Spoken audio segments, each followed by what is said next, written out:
നമസ്കാരം. ഞാൻ തെന്നല ബാങ്ക് പ്രസിഡന്റാണ്. മണി കാട്ടാത്താണ് എൻ്റെ പേര്.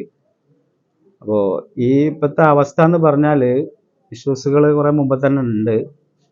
പക്ഷേ നമ്മൾ നിക്ഷേപകർക്ക് പൈസ കൊടുക്കാനുള്ള എല്ലാ നടപടികളും നമ്മൾ ഡിപ്പാർട്ട്മെൻറ്റുമായി കൂടിയാലോചിച്ച് ചെയ്യുന്നുണ്ട്.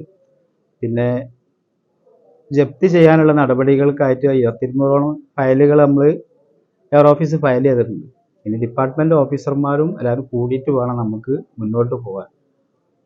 അങ്ങനെ വരുമ്പോൾ ബാങ്കിൽ കളക്ഷൻ വരും. അതുകൊണ്ട് ജപ്തി നടന്നു കഴിഞ്ഞാൽ കളക്ഷൻ വരും. വന്നു കഴിഞ്ഞാൽ തന്നെ നിക്ഷേപകർക്ക് ഏകദേശം പൈസ ഇവിടെ ക്ലിയർ ആവും. എന്തുകൊണ്ടാണ് നിക്ഷേപകർക്ക് ഇങ്ങനെ പണം കടം വന്നു? ബാങ്കിന് കടം വന്നു എന്ന് പറഞ്ഞാൽ നമ്മളിപ്പോൾ പുതിയ ഇതല്ലേ, കയറിയിട്ട് 4 മാസമായിട്ടുള്ളൂ. ബാങ്കിൻ്റെ ഇഷ്യൂസുകളൊന്നും ആദ്യത്തെ കുറേ മുന്നേ അറിയില്ല. നമ്മൾ പഠിച്ചു. ഇപ്പം നമ്മൾ അതിനുള്ള നടപടികൾ ആരംഭിച്ചിട്ടുണ്ട്. എന്തായിരുന്നു പ്രശ്നം? സാമ്പത്തികമായിട്ട് എല്ലാ ബാങ്കുകളും സാമ്പത്തിക മുന്നേറും, നമ്മുടെ ബാങ്ക് മാത്രം ഇങ്ങനെ പോകാനുള്ള കാരണം നിക്ഷേപകർ പറയുന്നത് പല ആളുകളുടെയും തുകകൾ ഒഴിവാക്കി കൊടുത്തു. അല്ല, അതിനെപ്പറ്റി ഞാൻ കൂടുതൽ ഡീറ്റെയിൽസ് കുറച്ചൊക്കെ പഠിച്ചിട്ടുള്ളൂ. ബാങ്കിൻ്റെ ഇഷ്യൂസ് പഠിച്ച രീതിയിൽ നിങ്ങൾ മനസ്സിലാക്കുന്നത്? നമ്മൾ മനസ്സിലാക്കുന്നത് എന്താ വെച്ചാൽ ഇതന്നെ, നമുക്കിപ്പോൾ നിക്ഷേപകരുടെ പൈസകൾ ആണ് ഇപ്പോൾ ഇവിടെ ലോണായിട്ട് കൊടുത്തിട്ടുള്ളത്. ഇപ്പോൾ 21 കോടി റുപ്യ നമുക്ക് കിട്ടാനുണ്ട്. അതിൻ്റെ പലിശ അടക്കി 40 കോടിയുടെ അടുത്ത് കണ്ട് നമുക്ക് ബാങ്കിലേക്ക് വരാനുണ്ട്. അതിൻ്റെ നടപടികളുമായി നമ്മൾ കൂടുതൽ മുന്നോട്ട് പോകും. ടോട്ടൽ എത്ര നിക്ഷേപമാണ്? നിക്ഷേപകരുടെ എത്ര കോടി രൂപ? ഏകദേശം ഒരു 50 കോടി രൂപ നിക്ഷേപകർക്ക് കൊടുക്കാനുണ്ട്. എത്ര രൂപ ലോണായിട്ട് കൊടുത്തിട്ടുണ്ട്? ലോണായിട്ട് 21 കോടി റുപ്യ കൊടുത്തിട്ടുണ്ട്. പിന്നെ അതിന് പുറമെ ജില്ലാ ബാങ്കിൽ നിന്ന് കടമെടുത്ത് 20 കോടി. അതൊക്കെ കുറെ മുന്നുള്ള ഇഷ്യൂസുകളാണ്. അതൊന്നും നമ്മളെ മൊത്തം എത്ര കോടിയുടെ ഇതാണ് ഇപ്പോൾ ബാങ്കിനുള്ളത്? മൊത്തം ഏകദേശം ഒരു 80 കോടിന്റെ ഒരു ബാധ്യത ബാങ്കിന് ഇപ്പൊ നിലവിലുണ്ട്. നമ്മൾ വന്നതിന് ശേഷം പഠിച്ചതിന് ശേഷം ഉള്ളതാണ് പറയുന്നത്. അപ്പൊ അത് തീർക്കാൻ നിലവിൽ സാഹചര്യത്തിൽ കഴിയാതെ ജപ്തി ചെയ്യേണ്ട സാഹചര്യമാണ്. ജപ്തി ചെയ്യേണ്ട സാഹചര്യം. ജപ്തി ചെയ്ത് കഴിഞ്ഞാൽ തന്നെ നമുക്ക് പൈസ ഇവിടെ വരും. അപ്പൊ അതിന് ഡിപ്പാർട്ട്മെന്റ് നമ്മളുമായിട്ട് സഹകരിച്ച് മുന്നോട്ട് പോകും. ബാങ്ക് ജപ്തി ചെയ്താലേ ഇതിന്റെ ഒരു പരിഹാരം ഉണ്ടാവും. തീർച്ചയായിട്ടും ഉണ്ടാവും. ജപ്തി ചെയ്യണം. അതിന്റെ നടപടികളുമായിട്ടാണ് നമ്മൾ മുന്നോട്ട് പോയത്. എല്ലാ പേപ്പറുകളും നമ്മൾ എയർ ഓഫീസ് കൊടുത്തിട്ടുണ്ട്. ശമ്പളം ഇപ്പം നിലവിൽ ആർക്കും ഇല്ല. അവർക്ക് അക്കൗണ്ടിൽ കയറി കിടക്കും, അത്രേ ഉള്ളൂ.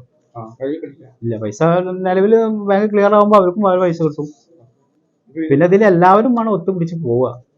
നമ്മൾ ഭരണസമിതിയും ജീവനക്കാരും നിക്ഷേപകരും ഡിപ്പാർട്ട്മെന്റും നമ്മൾ ഒരുമിച്ച് നിന്നാൽ നമുക്ക് ഈ ബാങ്കിനെ ഉയർത്താനുള്ള നല്ലൊരു പ്രതീക്ഷ പ്രസിഡന്റ് നിലയിൽ എനിക്കുണ്ട്. +2 ഡിഗ്രി കഴിഞ്ഞവർക്ക് വേൾഡ്സ് ഫസ്റ്റ് AR/VR ക്ലാസ് റൂമിലൂടെ സ്മാർട്ട് ഫോൺ എഞ്ചിനീയർ ആവാം. കൂടുതൽ അറിയാൻ വിളിക്കൂ ബ്രിഡ്കോ ആൻഡ് ബ്രിഡ്കോ. കഴിഞ്ഞ ദിവസം സ്ത്രീ അവരുടെ ഭർത്താവിനെ ചികിത്സയ്ക്ക് വേണ്ടിയിട്ട് അത്യാവശ്യ ഘട്ടത്തിൽ വന്നു. അത് അതിന്റെ പണം കൊടുക്കാൻ സംഭവം അത് ഞാൻ ഈ നേരത്തെ പറഞ്ഞ കേസിൽ ഉൾപ്പെട്ടാണ്. അതൊക്കെ ഘട്ടത്തിൽ പോലും അവരുടെ ഒരു ആവശ്യത്തിന് അത്യാവശ്യ ഘട്ടത്തിന് വേണ്ടിയിട്ടാണ്. അവരുടെ ഒരു നിക്ഷേപകന്റെ ആവശ്യം, അവരുടെ സ്വന്തം ആവശ്യമില്ല. ഇവിടെ ഒരുപാട് നിക്ഷേപകർക്ക് അതുപോലെ ബുദ്ധിമുട്ടുകളുണ്ട്.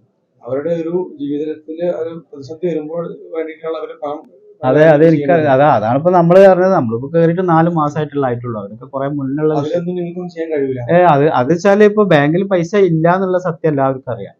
അപ്പൊ അതിനുള്ള നടപടിക്രമങ്ങൾ ആരംഭിച്ച് നമ്മൾ ഈ പൈസ ഒക്കെ വന്നു കഴിഞ്ഞാൽ അതുവരെ നിക്ഷേപകരൊന്ന് ക്ഷമിക്കണം എന്ന് എന്നോട് പറഞ്ഞു. അവരെ കൂടെ നമ്മൾ എപ്പോഴും ഉണ്ട്. ഒരു ഉദാഹരണത്തിന് ഒരു നിക്ഷേപകന് അടിയന്തരമായിട്ട് ഒരു ജീവൻ മരണ പോരാട്ടം നടത്തുന്ന രീതിയിൽ ഒരു അസുഖം വന്നു കഴിഞ്ഞാല് അവർക്ക് പിന്നെ ചികിത്സിക്കാനുള്ള പണം ഇവിടുന്ന് കിട്ടൂല. അവർ മരണപ്പെടാനുള്ള സാധ്യത മാത്രമേ ഉള്ളൂ എന്നാണ് പറയുന്നത്. അല്ല, അങ്ങനെ ഞാൻ പറഞ്ഞിട്ടില്ല. മരണപ്പെടുക എന്ന് പറഞ്ഞാൽ അങ്ങനെ പറയരുത്. അതെ, അതിപ്പോ ബാങ്കിന്റെ സാഹചര്യം വെച്ചുള്ള ഒരു സാഹചര്യം ഞാൻ പറഞ്ഞത്. കാരണം നിക്ഷേപകർക്ക് പൈസ കൊട്ട ഏത് ബാങ്കിന്റെ അവസ്ഥ അതാണ്. കണ്ണൂർ ബാങ്കിന്റെ പ്രശ്നം എന്താ, മലപ്പുറം ബാങ്കിന്റെ പ്രശ്നം എന്താ, അതൊക്കെ ഉള്ള വിഷയങ്ങൾ അതാണ്. അപ്പൊ നമുക്ക് അവർക്ക് പൈസ കൊടുക്കാൻ കഴിയും. ഈ ജപ്തി നടപടി ആരംഭിച്ചാൽ അത് പൂർണ്ണ. പിന്നെ കൺസോർഷ്യം നമ്മൾ ബാങ്ക് വഴി കൺസോർഷ്യം പ്രൊജക്ട് റിപ്പോർട്ട് ഇവിടെ തയ്യാറായിട്ടുണ്ട്. സമയം എടുക്കൂല. അത് ഏകദേശം അടുത്തുണ്ടാവും. ഇനി അത് ബാങ്ക് എന്താണ് സെയിൽ ഓഫീസറുമായി ബന്ധപ്പെട്ടാൽ നമുക്ക് പറയാം. ഒരാൾ ജപ്തി ചെയ്യുന്നത്. 21 ലക്ഷത്തോളം സന്തുഷ്ടരായ ഉപഭോക്താക്കളും 2 ലക്ഷത്തോളം തിമിര ശസ്ത്രക്രിയകളും പൂർത്തിയാക്കിയ മലബാറിലെ ഏക കണ്ണാശുപത്രി ആൻസലാമ ഹൈ ഹോസ്പിറ്റൽ റോഡ് പെരിന്തൽമണ്ണ.